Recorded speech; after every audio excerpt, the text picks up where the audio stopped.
نامحرم سے دوستی کرنا۔ جب ایک انسان بہت سارے نامحرم سے باتیں کرنے کا عادی ہو جاتا ہے اور نامحرم سے دوستی لگا لیتا ہے تو پھر شادی کے بعد اسے اپنا ہم سفر صرف چند دن ہی اچھا لگتا ہے۔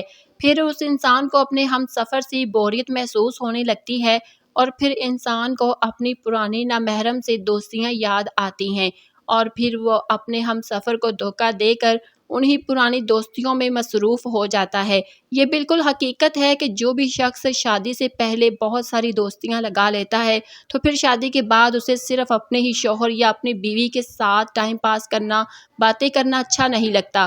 زیادہ تر یہ بیماری مردوں میں لگی ہوئی ہے، لیکن اگر بیماری میں کوئی خاتون لگی ہو تو اسے شادی کے بعد اپنا شوہر بالکل بھی اچھا نہیں لگتا، کیونکہ شادی کے بعد بیوی شوہر کے ماتم رہتی ہے اور شوہر بیوی پر غلط بات پر غصہ بھی کرتا ہے اور شوہر بیوی کے وہ نخرے نہیں اٹھاتے جو نامحرم دوست مزے لینے کے لیے اٹھا رہے ہوتے ہیں۔ تو بیوی اپنے دل کا بوجھ ہلکا کرنے کے لیے اپنے پرانے نامحرم دوست کو شوہر کی باتیں بتاتی ہے اور یہ نامحرم شخص اس خاتون سے بہت ہی زیادہ ہمدرد بن کر نرم اور اچھے مزاج کے ساتھ باتیں کرتا ہے، ایسی میٹھی میٹھی باتیں کرتا ہے کہ عورت اسے اپنے شوہر سے زیادہ اپنے لیے ہمدرد سمجھ لیتی ہے۔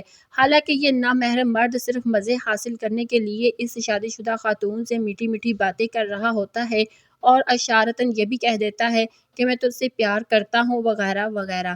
حالانکہ یہ پیار نہیں ہوتا، صرف گناہ کا مزہ ہوتا ہے جسے شیطان پیار کی صورت میں عورت کو دکھا رہا ہوتا ہے، اور پھر اس گناہ کی نحوست سے بیوی کو اپنا شوہر بالکل بھی اچھا نہیں لگتا۔ شوہر کی ہر بات بیوی کو زہر لگنے لگتی ہے اور پھر بیوی بس یہی چاہتی ہے کہ شوہر گھر سے باہر زیادہ رہا کرے تاکہ میں اپنے ہمدرد آشنا سے باتیں کر سکوں۔